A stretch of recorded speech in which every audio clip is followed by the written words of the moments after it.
All right, guys, man. Sober episode back once again, guys. I just want to talk to you guys about semen retention, staying on your practice, fleeing fornication, not dwelling on anything sexual, not edging in any sense, not cheating yourself. Because when you deviate from the practice in any way other than going completely straight in the narrow path, where you're not releasing, you're not edging, you're not dwelling on anything sexual, you're not looking at adult film content, you're not following any Instagram models for no reason, you're not just in a state of constant release, right? From the people that are giving us these programs, these videos for free, by the way. You have to stay on that practice. You got to stay on the practice of semen retention. You got to stay away from all that stuff. Now, I want to talk to you guys about God, of course, how he becomes omnipresent in the individuals' lives that are constantly keeping his precepts, fleeing fornication and walking around with a state of peace. When you don't hate the world is going to hate you.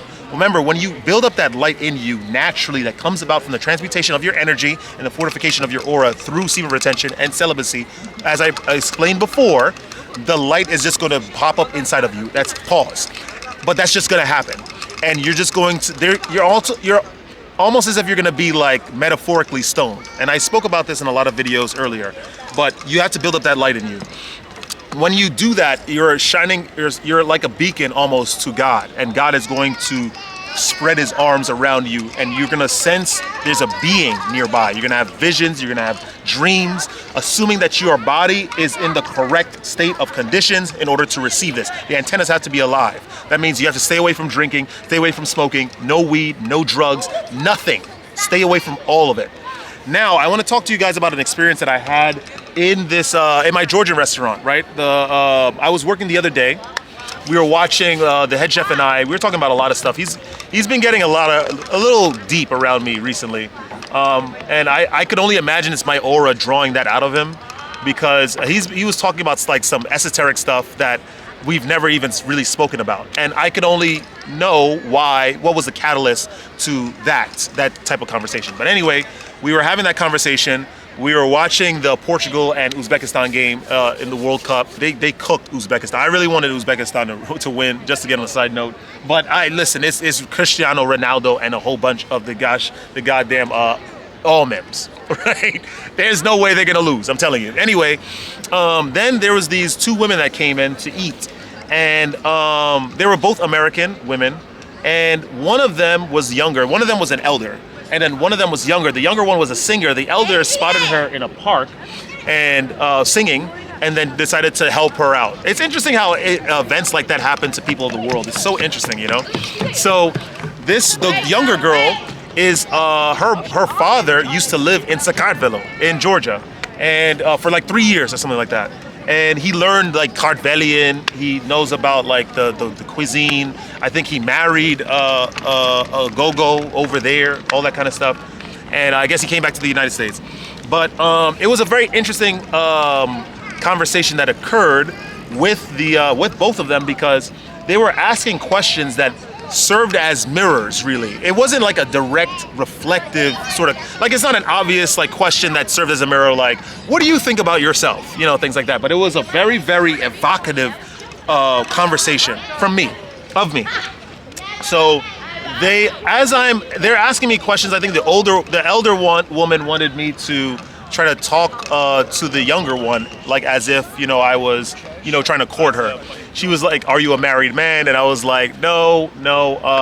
And then it made me think, I didn't want to give just a simple response, because I believe the people of the world in general deserve like elaborate responses, to some degree. They seem nice. They seem like a very receptive duo. I was like, I'm not going to just give them the simple, solid answer. Let's tell them what I think, or why I think I'm not, a married man at the moment. So what I started to say was, I believe that the world, I also didn't want to cast like blame and condemnation on the world, right?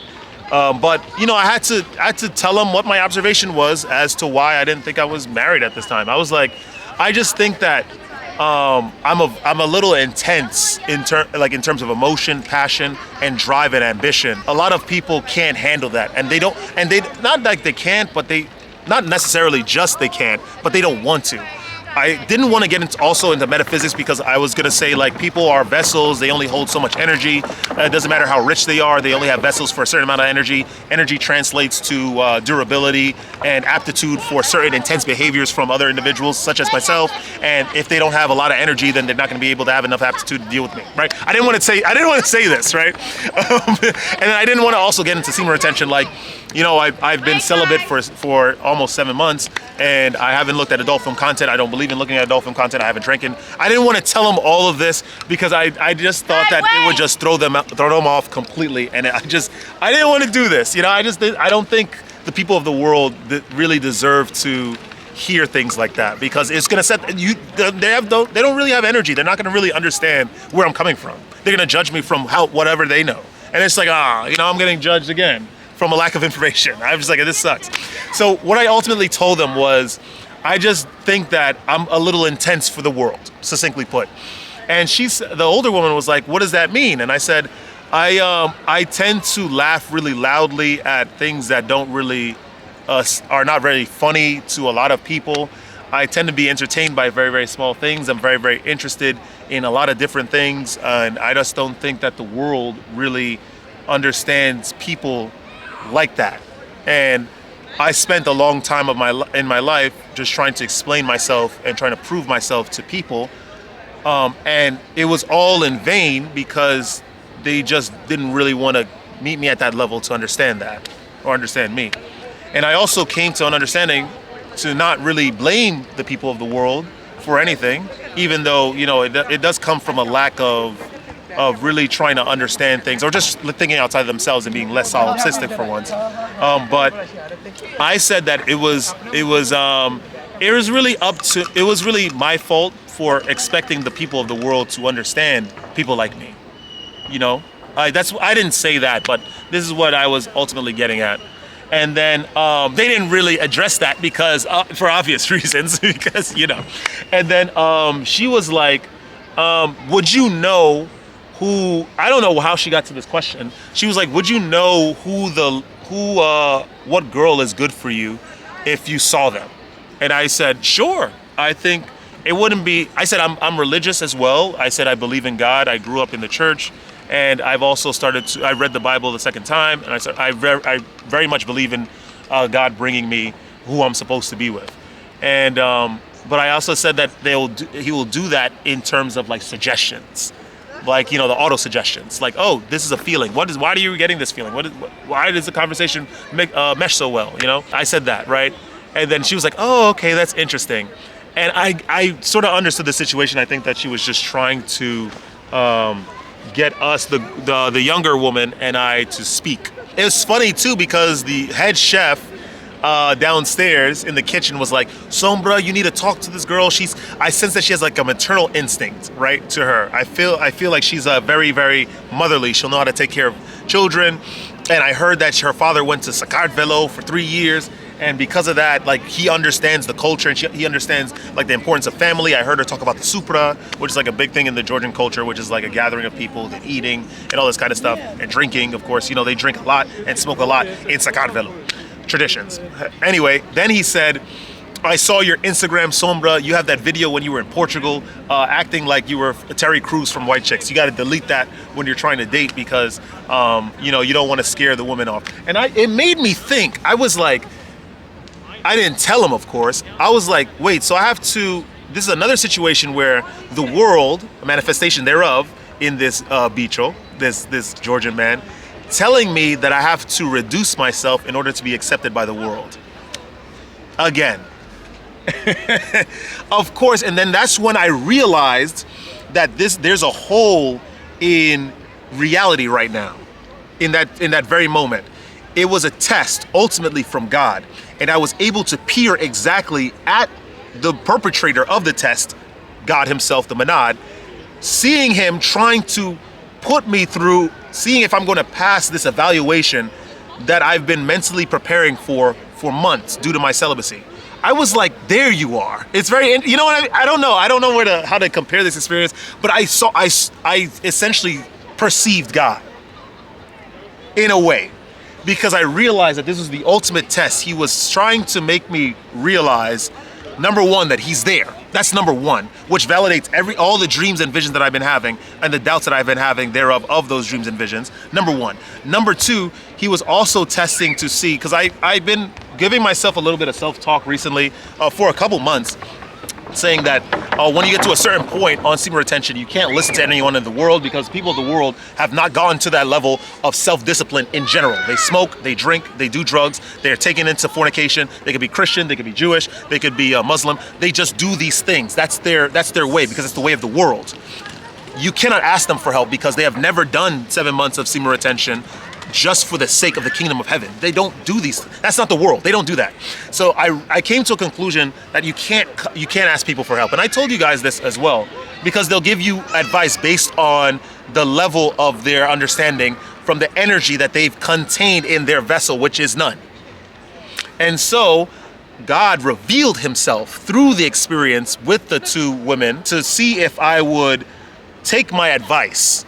Will I listen to the head chef and try to get with this girl, or continue on my own conviction, which is guided by God and not man, and see and just receive what God is going to give me due to me following his precepts strictly? It was so interesting, and that's why I say that from that experience alone, I really realized that God is a shadow. He's a specter. He is like a cloud, a huge cloud. He will, and it's funny, because like in the Old Testament, he was a cloud, right? But he follows, when you hold his precepts dear, when you are walking in peace with the world, as Paul said, as Jesus Christ said, as the apostles preached in the name of Jesus Christ, when you walk in peace, in serenity, right? The world judges you. They hate you, naturally, because they don't understand where you're coming from. There's a light in you, remember, because you're following the precepts. You flee fornication. You're not smoking, you're not doing drugs, you're not drinking. Your antennas to God's way and God's will is clear and clean. You realize that he's hanging over you like a shadow, and there's no escape unless you do evil, unless you follow the ways of the world, unless you hate the world. And then he leaves you, just like he did Samson, right? When he was fornicating with prostitutes and then gave away his secret to Delilah. Just like he did to David when he fornicated with Bathsheba. Just like he did to Solomon when he mixed with the Canaanite women, the Moabites, all of them, for no reason. You see?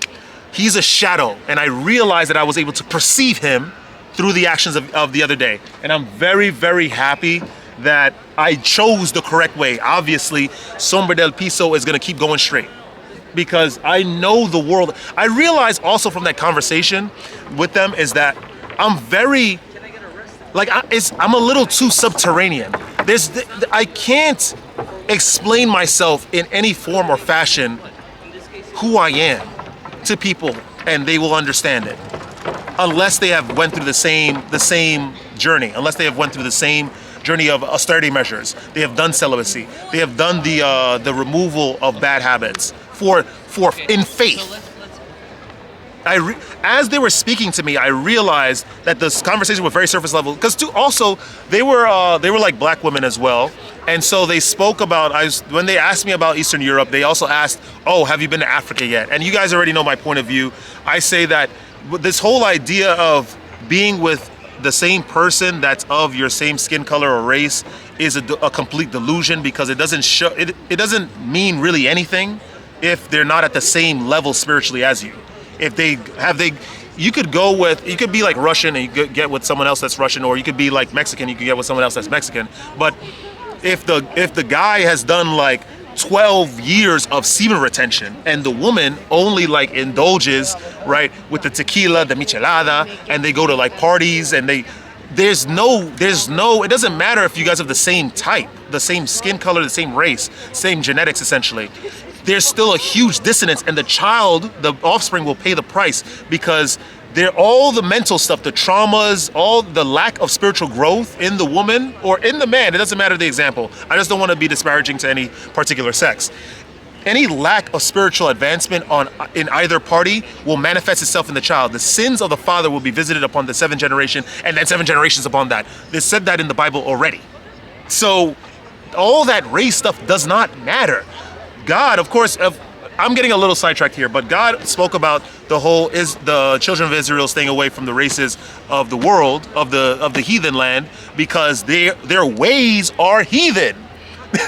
They believe in fornication. They don't believe in abstaining for God. They don't believe in holding or relinquishing pleasure for a higher purpose. They believe in pleasure now. They believe in praying to idols made out of wood, burning their children in golden bulls, child sacrifice. That's what they believe in. That's why he didn't want them to mix with these types of people. That's why he warned the children of Israel not to mix with them. It wasn't because, oh, this person is dark and this person is light or white and this person was. It's not that. It's their ways are heathen and your ways are not, because you're directly blessed by me. That's really what it is. I'm telling you, it was very, very interesting. And so, just in summation, guys, in conclusion, I'm of course very, very grateful to God and Jesus Christ, because I'm telling you, I've really realized that it's not me. It's really not me doing anything. It's not. The reason why we went to Eastern Europe, the reason why we went to Central Asia, Central and South America, all this stuff, it was not us. It was not by our own accord. The money that we accumulated through work was done by the energy that was given to us, because we fulfilled precepts to follow the higher power, God, the Manad, and he gave us the gifts in order for that end. It's not me. I have no autonomy in this, none. And I will continue to praise God, and I will continue to stay celibate until I am given whatever is next, honestly. And I suggest that you guys do the same. Don't listen to the people of the world. They know nothing. They smoke, they drink, they do drugs, they're taking on the fornication. It doesn't matter if they're of your culture. You guys both grew up in Atlanta, in Florida. They are of heathen ways. And your bloodline will be cursed until the end if you decide to mix with them, because you're listening to the things of the world. That's all I have to say, guys. I love you all. If you guys enjoy that kind of content, like, comment, subscribe, share the video with some peers. Don't ever let this place get you down. I'm telling you, the only advice that you should be listening to is in the Bible, are of the sacred ascended masters that came before us. They told us about these things. Fleeing fornication. I know a lot of the people on the channel that follow my stuff, you guys are into the semen retention. We have Jesus Christ. What did he tell us? Flee fornication. Paul, when he was converted from Saul by Jesus Christ, what did he tell us in all these letters at the end of the New Testament? Flee fornication. What did Solomon say after he sinned greatly by mixing with the heathen women? Not just because she was mestizo or this one is black and all that. No, they were heathen. What did he tell us in Proverbs? Flee fornication. What did David tell us in Psalms? Flee fornication. He prayed to God that he would get his blessings restored because he fornicated incorrectly after he was blessed. What did Jesus say about Balaam in the book of Revelation? He put a stumbling block in the children of Israel and caused them to commit fornication. Flee it. What did Lord Shiva do to Lord Rama when he tried to disturb him when he was in deep meditation, trying to ascend more? He eradicated him with his third eye. What is one of Buddha's precepts in the Noble Eightfold Path? Chastity. I am telling you guys, flee fornication. You're gonna everything that you desire will be converted to things of a higher plane, and it will be given to you. God is a specter. Love God and stay on semen retention. I love you all. Stay radiant. I'm gonna see you guys in the next video. Woo!